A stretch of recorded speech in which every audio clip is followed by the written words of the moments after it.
یہ سمجھ لیں کہ قرآن اور نماز سکون دینے کے لیے نہیں ہے، بہت پریشان کرنے کے لیے حقیقی اضطراب پیدا ہونا چاہیے دونوں سے۔ یہ اصل میں ہم نے نماز کو کوئی عملیات قسم کی چیز سمجھا ہوا ہے کہ جب بے سکونی ہو، ڈپریشن بڑھ جائے نماز پڑھیں، یہ بات ٹھیک نہیں۔ تو اس وجہ سے آپ قرآن مجید جب آپ پڑھیں گی تو قرآن تو سوالات اٹھا دے گا، مسائل پیدا کر دے گا، زندگی کا ایک دوسرا زاویہ سامنے لے آئے گا۔ آپ اس کو فالو کریں، یہ دیکھیں وہ کہتا کیا ہے۔ تو شدید اضطراب سے جب آپ گزر جائیں گی تو اس کا حاصل اطمینان ہوتا ہے، وہ کوئی منتر نہیں ہے جس کو پڑھنے سے اطمینان ہو جاتا ہے۔ پہلے مرحلے میں تو اس کو کرنا ہی یہی ہے۔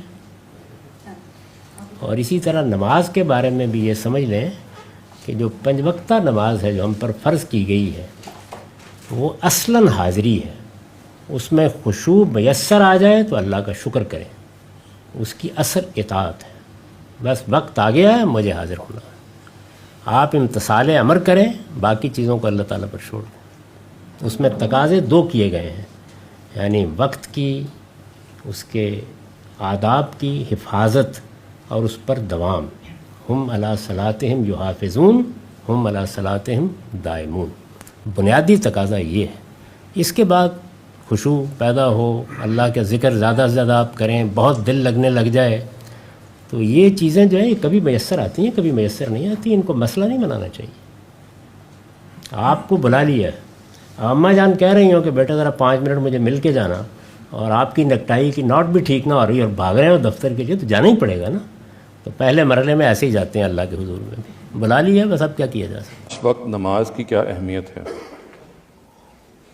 اللہ پروردگار عالم کو تو اصل میں ہر گھڑی یاد رکھنا چاہیے، صبح شام سوتے جاگتے اللہ تعالیٰ یاد رہنا چاہیے۔ اللہ کی یاد ہی زندگی ہے، اللہ کی یاد کے ساتھ ہی انسان اپنے صحیح مقام پر رہتا ہے، اللہ کی یاد ہی سے صحیح دین پیدا ہوتا ہے، اللہ کی یاد ہی کی بنیاد کے اوپر آدمی کو تقوی کی نعمت نصیب ہوتی ہے۔ تو نماز اللہ کی یاد دہانی کا ذریعہ ہے، چنانچہ قرآن مجید نے کہا ہے اقم الصلاۃ لذکری، نماز کا اہتمام رکھو میری یاد کو قائم رکھنے کے لیے۔ ہم اپنی مشغولیتوں میں ہوتے ہیں، مجلسوں میں ہوتے ہیں، گپ شپ میں ہوتے ہیں، اپنی صلاحیتوں کا اظہار کر رہے ہوتے ہیں، دنیا میں معلوم نہیں کیا کیا کام کر رہے ہوتے ہیں، تو خدا کو بھول جاتے ہیں۔ خدا کو نہ بھولیں تو ملاوٹ نہ کریں، دھوکہ نہ دیں، فریب نہ دیں، عیب بتائے بغیر چیزیں نہ بیچیں، قومی خزانے میں غبن نہ کریں۔ یہ اللہ کو بھولنے ہی کا نتیجہ ہے۔